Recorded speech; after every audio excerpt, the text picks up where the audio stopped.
It's time to accelerate. Hey friends, this is Andy. Welcome to episode 747 of Accelerate, the sales podcast of record. I have another excellent episode lined up for you today. Joining me as my guest is Pat Morrissey.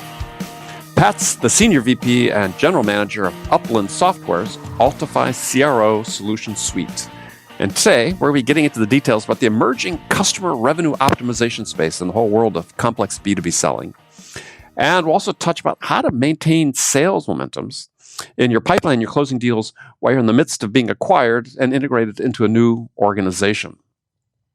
So among the topics Pat and I will be talking about today are why sales needs to change its perspective. Instead of working out your strategy to get a customer, to close the customer, consider the customer strategy first and how you help them fulfill it.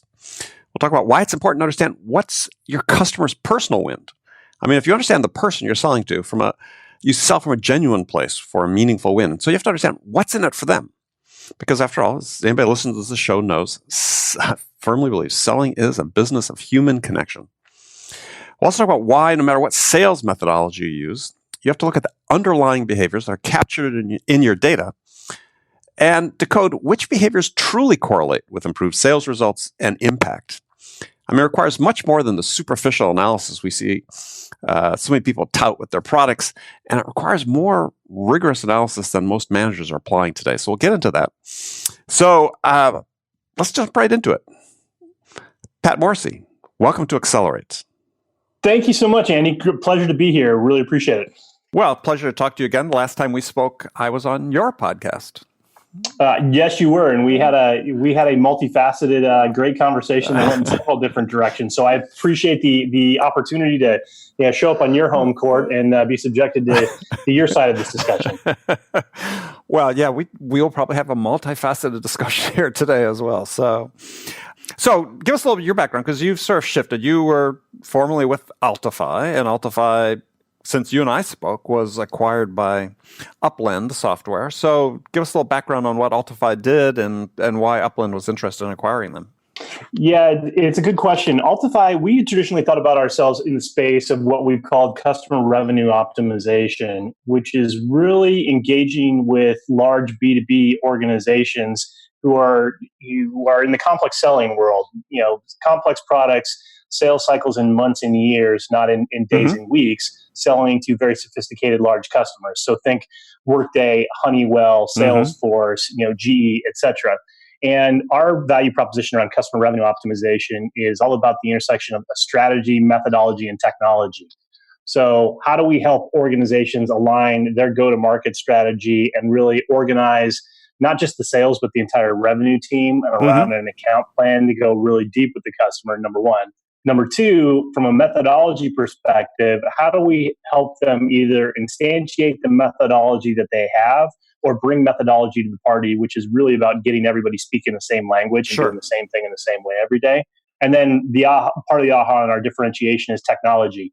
Is we've got a set of Salesforce native applications for sales process management, for opportunity management, and for account planning, so that the idea of training and best practice and methodology isn't something that's theory and in people's heads. It's something that's reinforced day to day in technology.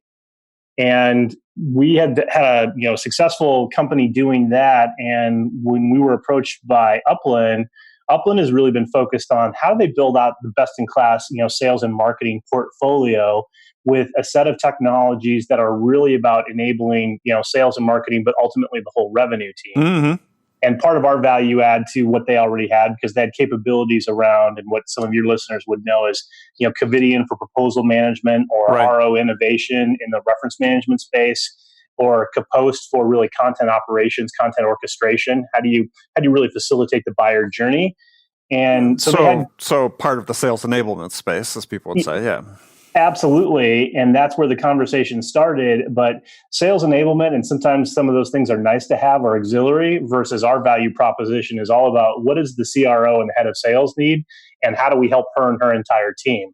So the thesis behind the acquisition is really not just to enable growth, but to really start and change the frame from sales enablement to a strategic value proposition for the head of sales, and then a series of capabilities to help really activate the entire revenue team and generate the outcomes for customers. Okay, so let's dive into that because this is sort of, I mean, in addition to you guys, more people are talking about this customer revenue optimization. So it's, if you're a CRO and you're getting involved in this, how's life changed for you? And are you guys still? You said you have software, but you're also delivering consulting service with this. How does change take place within this organization? Yeah, and I think it really starts from generally what we would tend to see is a couple problem statements around either pipeline development or more strategic prosecution of opportunities. But if you zoom out for a second to the market context that I think informs your question, Andy, the reality is that the entire world has moved to a subscription economy. Mm-hmm. And you and I were talking about before we started, being at sales kickoffs and doing keynotes. And I was at Honeywell, the Connected Enterprise group of Honeywell, doing a keynote for them, last week. Mm-hmm. So this is the IoT and the connected area of Honeywell. Right. The reality for Honeywell, which lots of people know is an old line manufacturing company, is they're in the software business. Right. Every single company, regardless of the business you're in, is in the software business. Mm-hmm. And so that means you've got to rethink the entirety of your go-to-market model, your process, your methodology, your approach. And what that comes down to the heart of your question about how does this change for the head of sales or for the team is a couple things. Number one is I think that the high ground in sales is not just sales anymore. It is, in fact, the entirety of revenue and that whole end-to-end life cycle, because we tend to think in the old world of there's heroic work done by sales and you pop out the end of the funnel and then you're a customer. In a subscription-based world, the renewal is at least as important as the new logo sale. Sure. And so you got to be thinking about not just the sales team, but the entire revenue team. How do you activate everybody? How do you deliver value in every interaction? And how do you really focus on not what's your strategy for the customer, but what's your customer strategy and what unique value are you providing to help them execute and drive outcomes? Well, it's a great point. So how has that helped or hindered? Because we've certainly seen the trend toward more specialized roles in sales, and I think one of the problems that's generated, at least in some instances that I've seen, is the sort of disconnect between that relationship that you build up to get the initial order, and then you sort of lose momentum as you move into the customer success. And maybe the customer success people, quite frankly, just aren't trained in the same way to be able to spot business opportunities and really develop the account. And so how do you help that? Yeah, it's a good question, and I think your observation is spot on. And we tend to talk about that around here as the lost in translation problem. Yeah, I think the big rush that everybody's made over the last decade to being data driven, there's no organization who doesn't claim to be data driven, right? But when you put that into context of the day-to-day operating roles we all have, you have a problem because from a customer perspective, if I'm talking to the business development team who's trying to get in touch with me, I end up being a lead score or a propensity to buy metric that informs my cadence and my outbound. If I'm actually engaged in a sales conversation, then I'm somewhere in the funnel and I'm a forecast probability and a deal size. And then I get to finance and I'm AOV or DSO, and you get out to customer success and I'm an NPS score, right? The big problem with that is none of those numbers talk to each other, and none of those numbers give any real fidelity to who am I, what do I and my organization need, and how are you going to help me do that? Mm-hmm. And so I think it comes down to what we would say that, hey, all these things decompose very simply into people and problems. Do we really understand what problems the customer is trying to solve? And can we articulate them both inside the building, across functions, and outside the building back when we sit down with the customer to say, here's what we understand about you, your goals, your pressures, what are the strategic inputs that you have and the initiatives you're taking, and what problems you're trying to solve that prevent you from doing the right thing for your customer? And how do we also map the people involved? Because to your point, one of the things that I think is a disconnect in this conversation is I'm a CSM and I'm looking at NPS or I'm looking at support, and I may even be responsible or at least an input on the renewals team. Mm-hmm. I don't know who I'm talking to. I don't know what problem we're solving. I don't know what the scorecard is on the customer side to say, did we hit the mark? And so what you've got to be able to do is visualize that in your CRM and in your system of record, both who are the people, do we have an influence strategy? Not just do we know who we're talking to, but do we understand who's who in the zoo? what influence we have and what behaviors and who they are and what they need. And also very concretely in a one pager kind of a view, who cares? What problem are we solving and how are we moving the needle for them? So how are you seeing this sort of borne out in terms of how customers are perhaps your customers are changing their sales processes, their sales structure? I'm sort of interested in seeing if since we've gone down this path, you said for the last sort of 10 years about this hyper specialization. Yep. And certainly I talk to companies who are saying, well, yeah, in some aspects, this just isn't serving us, especially those selling more complex systems. What are you seeing in terms of how CROs are perhaps re-envisioning what their organization looks like in terms of capturing and really optimizing what they get out of these large accounts? Yeah, it's a great question. And I think there's a couple different things going on. And I was actually thinking about that in context of this conversation, because I was listening to your podcast a couple weeks ago and you asked a similar question. You were having a dialogue with Sherry Leviton. Mm-hmm. And the question comes down to, and the assertion that she was making that I disagree with a little bit. So we can just get controversial right away. But companies are having to fundamentally rethink their process, because the reality of data and the reality of the subscription economy and this dynamic change is what got you to the party doesn't keep you at the party. Number one, the larger the organization you're in, the bigger and more acute this problem is, and the more moving pieces you have.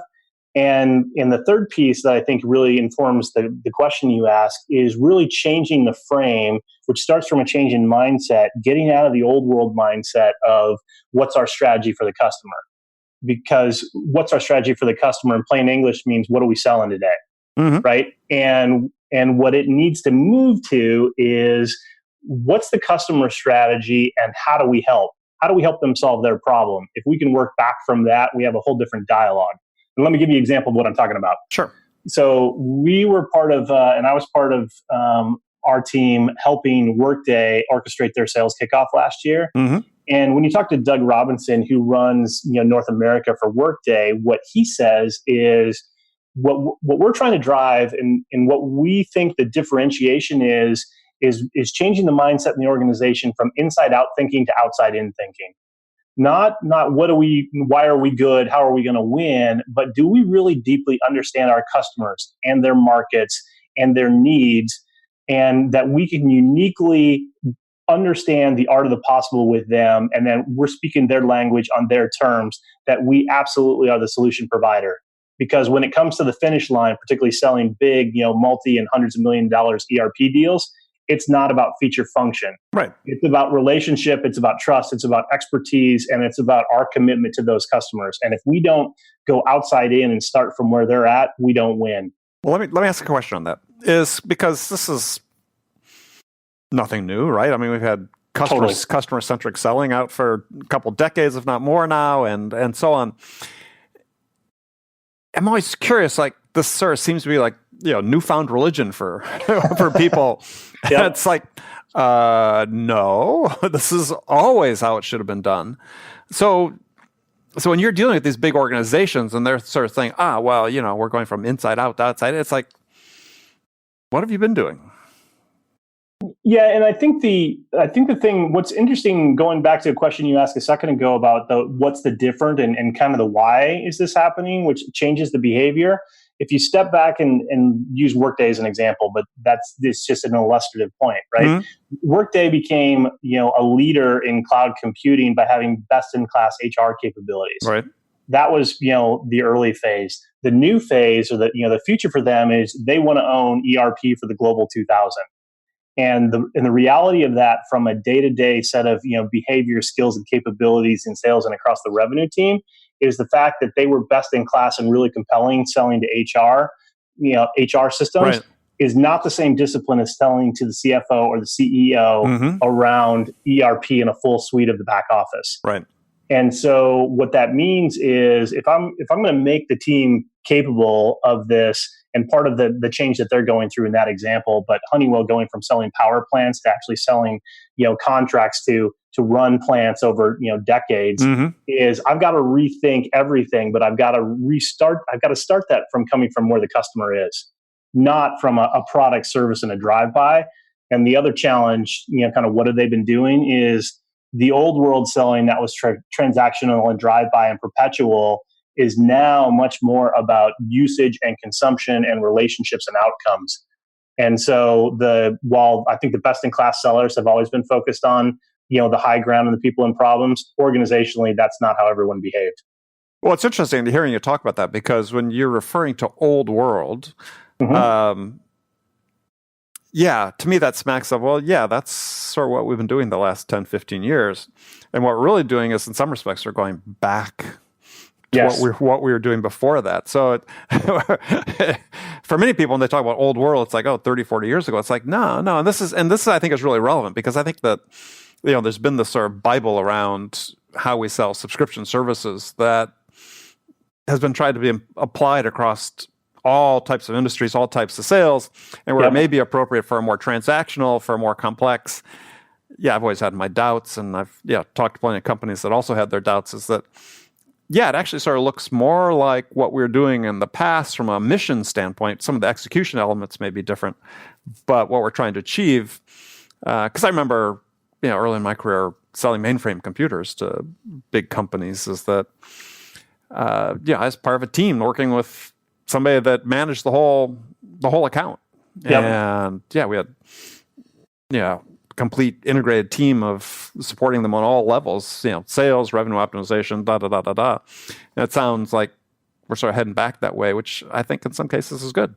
I think it is good. And it's, you talk to best in class sales leaders and salespeople, and you've talked about this a lot on your show as well, that, hey, there's this notion of empathy, right? And it starts from coming from a genuine place of, tell me what's going on and how can I help? And I had a great learning tutorial about that from a sales leader at GE last year, I guess it was 2 years ago. And he was talking about being the global account lead on a big account. So his team, the universe of people touching the customer, was north of 70 people. Right. And he finally came around the corner of, hey, more is not more. And they're not going to buy us because of, the feature function and the new innovative tech. And maybe I need to rethink my role because I don't understand them well enough. Right. So he said, I went back and I sat down with the senior, person at the customer, and I said, hey, tell me what's going on, and help me understand a little bit better so I can figure out how I can help. And he said, they kind of looked at me like I had three heads. And it took about 10 minutes for the customer to finally understand he was coming from a genuine place. He didn't come with an agenda or a new sales sheet or whatever. He was trying to step back and get in their head and find out what's going on. And he said, I had one of the most humbling experiences of my career, because the customer sat back and kind of cocked his head and looked at me and said, I've been waiting to have this conversation with you for almost 10 years. Right. And he said it hit me like a ton of bricks. So it forced him, and it was part of the organization rethinking, around account planning, to say, hey, we've got great technology and it's 10 miles wide and 10 miles deep. That's not what matters. What matters is, to the point you were talking about a second ago, Andy, is, hey, this is a little bit back to the future. Do we really understand the people and the problems? Do we really understand the guy on the other side of the desk? And have we walked in his or her shoes? And are we coming from a place of genuine empathy and trying to solve a problem? If the answer is yes, we're going to win, and all the other AI in the world doesn't matter. Well, and it's interesting, to talk about the empathy, because I think that this is one of these areas where we do such a poor job of training salespeople, is that everybody's sort of familiar with sort of the emotional empathy, that is sort of the common terms, right? I can feel your pain type thing, which doesn't really help you in sales. What really helps you in sales is to say, I understand why you feel the way you do. And not just how you feel, but why you feel the way you do.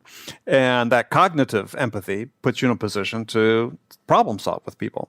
Yep. But that is the part that's so often missing, is that it's, we think just because what we oftentimes talk about as empathy, I think was really sympathy, right? And people don't want your sympathy, they want your understanding. And how do we cross that bridge, right? Because I think this is a huge gap for many sellers, and it's the one that prevents them from really optimizing their own performance. Yeah, I think my observation would be a couple things on that track. One is trying to get to the next level in terms of the so what. So it's one thing to say I'm trying to solve this problem. Well, first it's getting clear on what exactly is the problem and what does it mean in actual practice, Mm-hmm. both in terms of what are the business impacts, but getting into the next level questions of help me understand why it's not working today or what you mean when you said X, and really Mm-hmm. decoding the term, because I think we sometimes, and I'm certainly guilty of this, you get the headline and skip to the end Right. because you think you already know. You've already got the trigger that, oh, this is how I'm going to sell this thing to solve that problem. When you don't deeply understand why it's important, what the alternatives are, what are the business impacts and also the personal impacts, Which are then also, huge. yeah, totally. And one of my observations, one of my tells, particularly when I'm listening to opportunity reviews and account plan reviews, is can the person articulate not just the problem we're solving and who it matters to, but can they also articulate what's important to these people and what's the personal win? Yes. And if you understand the people and some of the personal wins, even if it's like I just am too stressed out, that helps inform what's going on, then you can be much more artful and you can come from a much more genuine place that allows some of those breakthroughs that translate into meaningful relationships and meaningful wins. Yeah, I mean, everybody likes to think that people are purely self-interested, and we always use the "what's in it for me" type. But yeah, I turn that on the head with questions. Say we should be asking "what's in it for you" questions, because that's ultimately when you're talking to someone is you want to bring it down to what does it mean to you personally. If you make this change, what is the impact on you personally? Bingo. Is that an opportunity or is that a negative? I mean, and it's if you're going to try to put yourself in position of influence with that person, you got to understand that. Yep, that's right. Well, it's interesting, listening to you talk, because so much of what you're referring to is, and this is obviously speaks to my sweet spot, which is all the technology and process and so on notwithstanding, is this is still a human business that we're in. And yes, even in an account where you said you may have 70 points of contact with the buyer, yeah, maybe you want to skinny that down a little bit, but it's still about the human aspect, the human connection, the human-to-human part of it that we just seem to want to glom over, right? We think that technology will take the place of that, or to your point earlier is, somebody's read a persona about a specific buyer and they think, okay, I understand exactly what this person's all about. And I read a term recently I thought was really interesting. It was a professor, I think, from Pepperdine University used it as intellectual humility. Yes. And I think it's a great term for sort of what's missing so often in sales. And it's certainly, again, a focus of the way, a function of the way that we train and onboard people is, do you have the humility to understand what you don't know? Right. Rather than think that you're going to look better by, and think you establish your credibility by assuming or presuming that you know everything. Yeah, I think that's right. And the other thing, and I was talking to an analyst from Ovum yesterday, and he used the phrase that struck with me as soon as he said it, which I think maps is the resulting impact on if you can practice that intellectual humility and empathy and go deep with the customer is, being able to sense and react and respond in such a way that you're perceived by the customer as being persistently relevant. Mm-hmm.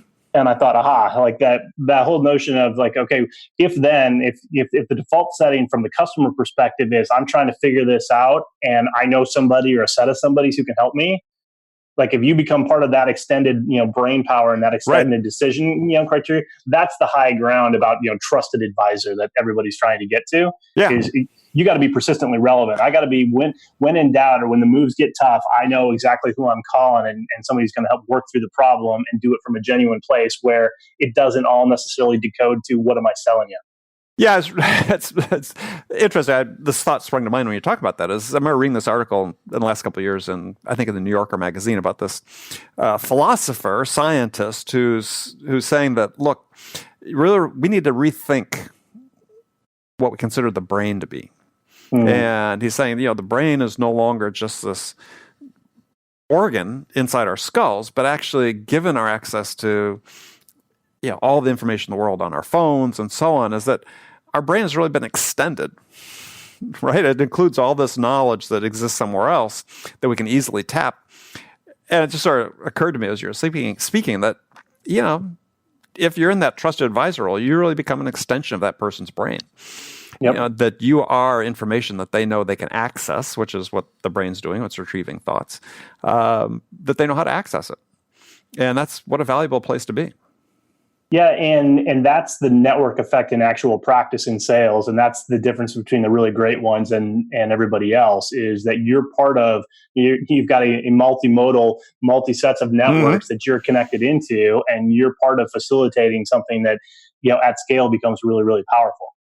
Well, and this idea of persistent relevance, I like because you had earlier mentioned, you said, how you can be of value in every call.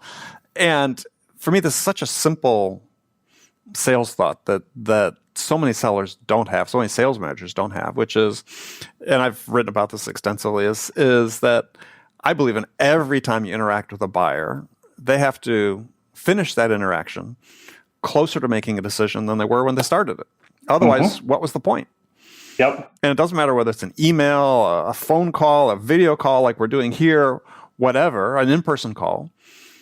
If they don't finish that interaction, if they haven't made progress, and this comes from, Gartner talks about this in the study they did 2 years ago about buyer enablement and so on, is that, the metrics that their buyers that they survey were using for the value of their sales interactions was progress, right? Yes.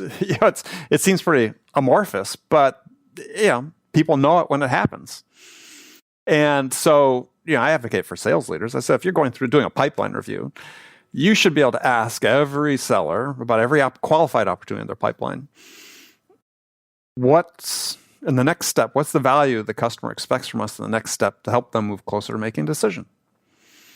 100% agree. And if the seller doesn't know the answer, well, then they're not doing their job, right? They need to be coached about the questions they should be asking, the discovery they're doing, because they shouldn't be able to leave that previous meeting without knowing the answer to that next question. Yeah, that's true. And I think that's also one of the cultural dynamics I see shifting on a couple different fronts in terms of a little bit of this back to the future with sales, that the old disciplines become more critical than ever. Is, one, you need to be able to answer that question. Did we deliver value, and did we deliver it as according to the customer's perspective on value? Right. But also making it an opportunity to have some simple coaching on a regular basis, because what I consistently see when you do that, either in context of a one-on-one, much less you do an opportunity review or a deal review, what we would call a test and improve here at Altify, where it's a more structured process, is also making it a safe space for the rep or for the team member to say, I don't know. Because one of the tells is always, well, I think, right? So as soon as rep gets into I think, we know we're disconnected here. Like, timeout, full stop. I've got an even better one. So, the seller's knowledge of what they need to do next is in inverse proportion to how defensive they get when you ask the question. Yes. And so the more defensiveness you get, the more you know that, okay, let's just stop here. We're not going to go down this path. Let's deconstruct this and see what's going on.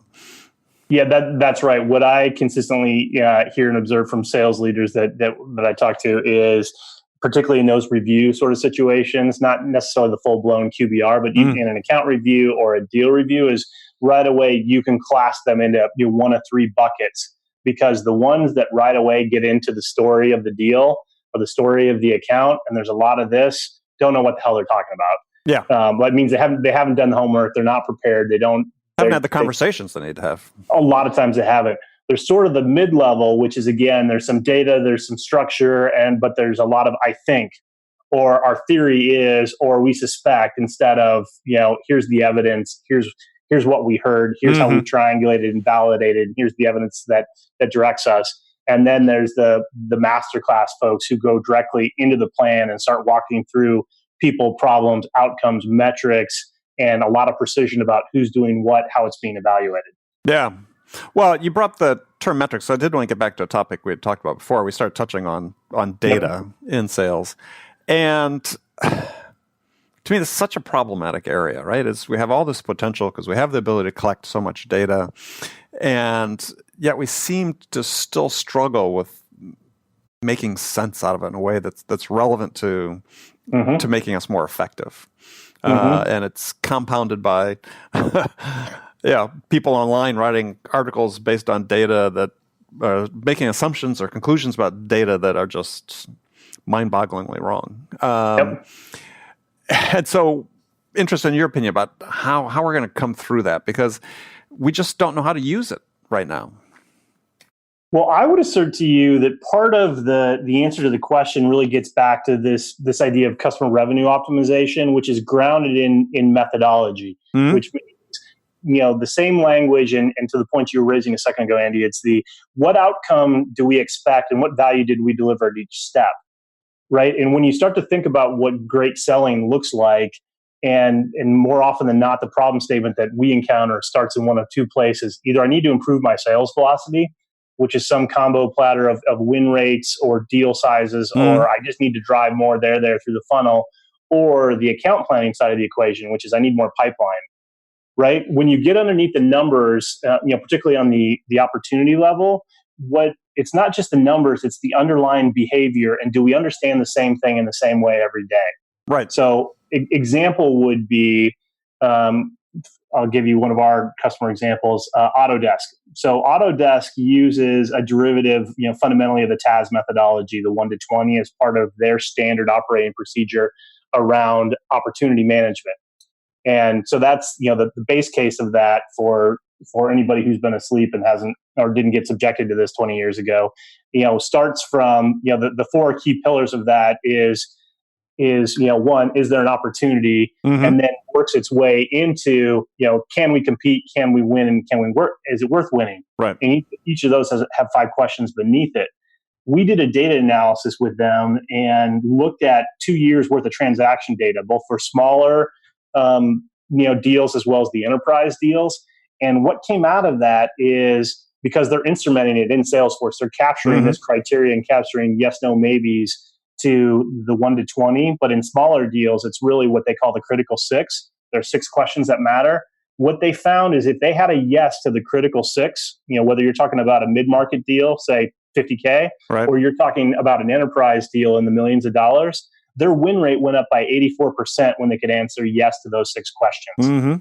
So I'd argue, for all the high-flying data and all the depth of things we can get into and all the complex models, there's a really base element of this, again, back to the future here, of the growth of enterprise selling, which is it doesn't matter what sales methodology you use, and large, long-standing companies have their own hybrids of what that looks like, borrowing the best of and what the sales leaders like over time. You got to instrument it, and you got to get into not just what are the headlines around win rates, but you have to look at the underlying behaviors that are captured to decompose. Are we talking about the same thing in the same way? Can we identify things like, sponsorship or mentorship or, economic buyer, whatever you call it? How many of those do we have, and how do we know? Is there, formal criteria, informal criteria? Is there a compelling event? You've got to be able to decode those signals across the B2B landscape. That really is the insight that I think moves the needle on sales results and impact. Yeah, I'm fascinated by the whole topic of data in sales and the way we use it. And people that follow me know I'm a big soccer fan. And one of the things that's sort of fascinating is I look at how they structure their management teams and management staffs for soccer teams.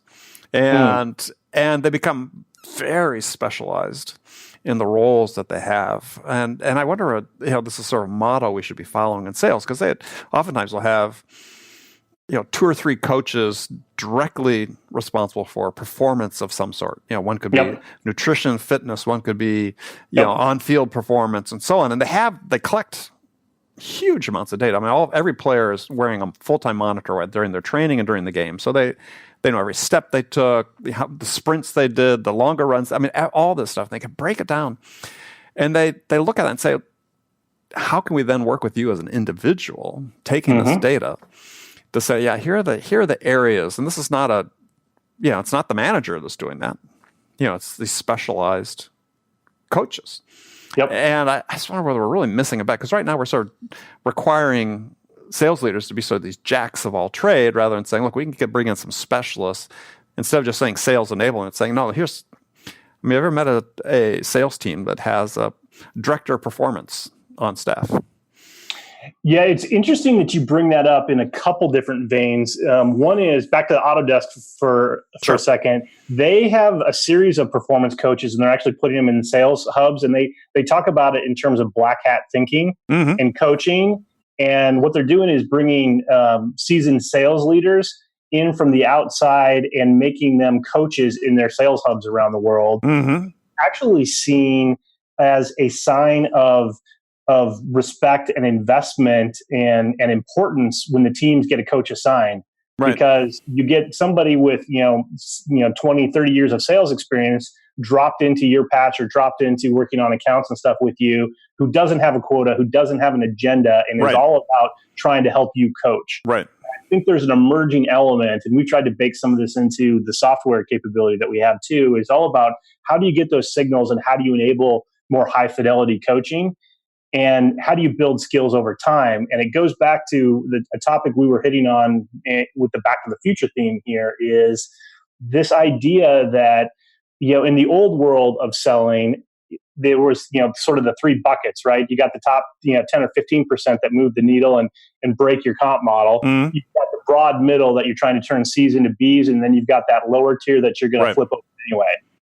The implication of what you're suggesting, and I think where the world is moving in the application of data, is not just the personalization element, but it starts foundationally from the idea everyone deserves to be coached. Right. And in the example you're using with the top tier, the premiership teams on the pitch are overanalyzing everything, trying to figure out for every role, for every individual, how do we help them perform a little bit better? And that same mindset absolutely needs to be translated to best-in-class revenue teams, because the best of the best are getting coaching in all those different dimensions, and data and feedback. And that's got to be the application of that data to help everybody get a little better every day, every week, every month, is where the opportunity is to fundamentally change the game. Yeah, I think it brings up a couple interesting points too, because I think that one of the things that they really emphasize in these top professional sports leagues, and it's, soccer in particular, is that there's two aspects to a person. There's the person and there's the athlete. See, and I think as more and more time I spent at sales, which has been decades at this point, but more time spent analyzing this, I think that the top performers tend to be those people that are more comfortable with sort of the basic human elements of sales, right? The connection with somebody else, to being a good person, being trustworthy. We can go through this list of attributes. And I was reading this article that was really interesting about a year or so ago about I forget which soccer team. It might have been Liverpool, my team that I obsess about. And they said, when we first get them into the team, whether it's the first team or their academy, their lower level team, he says, we train them how to be a person first before a player. Teach them how to take responsibility for their lives, how to have the discipline to train, to eat right off the field, and that stuff's all obsessively monitored too. But I thought there was such an interesting description of it, because we don't do any of this in sales. We don't train people how to be human, how to be better people. We assume they come into the job knowing how this is supposed to be, and it's clearly not the case. And so it's like we have to sort of say, okay, how do we? This is another area of performance coaching. How do we train people just to be better humans in order to help them be better salespeople?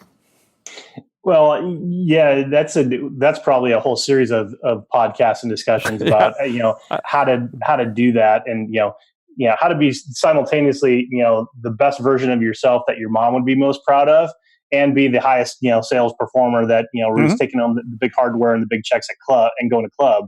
But I think there's a couple foundational elements that you're kind of pointing to, particularly when you think about the discipline of sales and the revenue team, which starts with communication. I saw a statistic, I think it was a state of sales report from Salesforce, where they talked about the fact that 80%, when you look at the top required skills or requested skills when you're going looking for sales leadership, is communication. Which begs the question, how many sales leaders have ever had communications training? Yeah, including listening, or even just where are the high value questions, and how do you have this dialogue, right? Answer is far fewer and far less than we like. And then you point that, you look at any given organization and say, talk to me about your center of excellence, your center of revenue performance, or your go-to-market team or your sales enablement team, like whatever it's called, right? How many of those teams have that people first kind of let's double click on you as a human and some core skills and some and attributes and traits that we expect you to exhibit as a foundation to here's what good looks like in selling in this organization. Right. And this gets back to the point I was making before about the specialized skills we need in a management team that don't exist. As somebody, you'll call it communications, I'd call it relationships, right? And I know this term drives people crazy, but it's truly what it is how do we enable you to connect with another human being and form this utilitarian functional relationship that is the sales relationship. Yep. And I give people the example oftentimes. I don't know if you've ever watched the show on, I think it was HBO, Billions. You watch Billions? I've seen it. I'm not an advocate of it. But there's this character, Wendy, who's the staff psychologist or psychiatrist, and plays a very vital role for keeping people's mind focused and making them more human in this trading environment that's exaggerated, but is sort of the worst, brings out the worst behaviors in people. Yep. But think about how many sales teams would benefit from having, a therapist on staff one or 2 days a week. And we laugh at it, but if your sales jumped 5-10%, why the hell wouldn't you do it? Totally. And we're so afraid as a profession to explore any of this stuff that could have to me, it could transform how we help people become better at their jobs. And to your point about these middle class, I call it the sales middle class, right? The B's wanting to be C's. Yeah, oftentimes it's not their ability to necessarily quote unquote sell or product knowledge or customer knowledge. It's these other, more intangible qualities that really prevent them from achieving at the level that they could. And yet we don't give them any training on that. Well, we don't. And I think we also don't give them a vision of why it's important. Not just functionally why it's important. It's going to help you make your quota. But, what this dialogue brings me to is I used to work with a guy who had an outsized impact on me for the time that I knew him, Glenn Davis, who ran, sales excellence and commercial excellence at United Healthcare at Optum. Mm-hmm. So he used to talk all the time about, deal fluency and client intimacy. Right. But it came from a place that was very much in the mindset of what you were talking about earlier with, Liverpool and the top tier teams of trying to instrument and really think about the best in class revenue, team as really elite athletes that mm-hmm. you need to take apart all the different behaviors and help in a variety of different aspects to help them be the best versions of themselves. But his point of view was sales is not just a profession and it's not just a discipline. Actually, Glenn's argument was sales is a vocation. It's a higher calling. So if you mm-hmm. come from a place that this is not, we all, can stereotype the used car salesman, right. Cheap and cheerful, kind of crappy experiences. His point of view is this is a discipline that you want to get to be world-class about. It is a higher calling. And when you are really expert in this, when you can fundamentally change, the customers' lives and the behaviors, then amazing things happen. Yeah. And if that's your mindset and forms all these other behaviors, then what you're talking about here is right on point. And I think it starts right at the beginning. And so this is another one of my big bugaboos is that we try to say, look, onboarding takes this long. And if you're not going to, come up to speed in this period of time, then suddenly you're shifted down. They don't get rid of you. You're suddenly a B player. Yep. And then we all know that all sorts of behaviors kick in with sales managers, uneven lead distribution, They just serve to reinforce that. And again, back from reading about soccer and soccer management, because I think they do such a fabulous job of what they call man management and male teams, but person management is they say, look, with anybody in sort of this athletic endeavor is you can't predict that aha moment where it all starts making sense.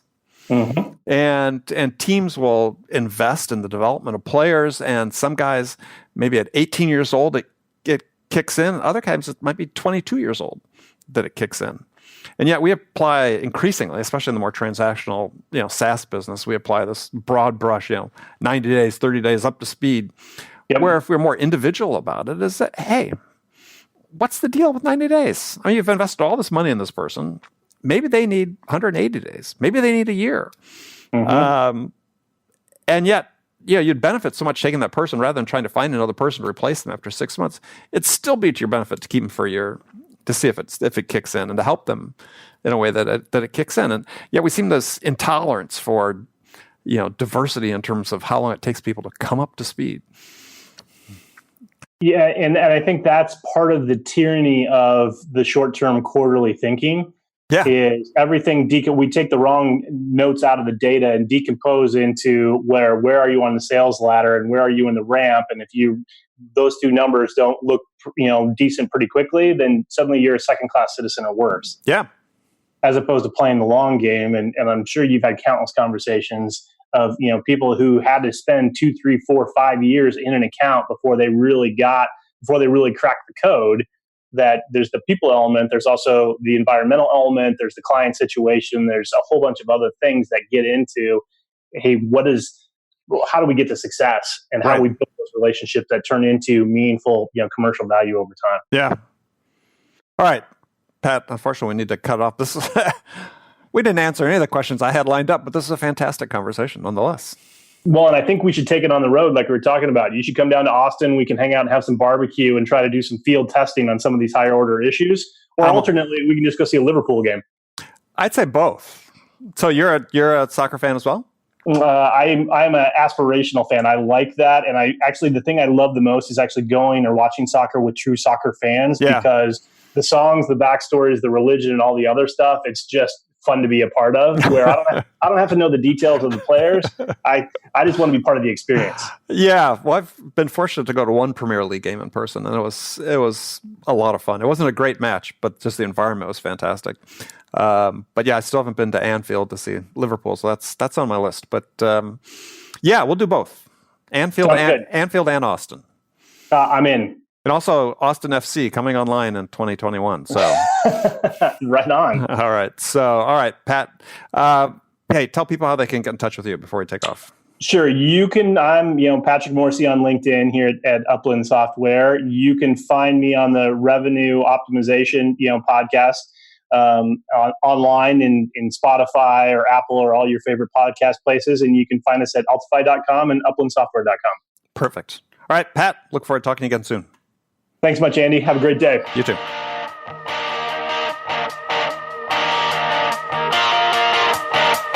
Okay, friends, that was Accelerate for the week. First of all, as always, I want to thank you for joining me. And I want to thank my guest, Pat Morrissey. Join me again next week, as my guest will be Paul Smith.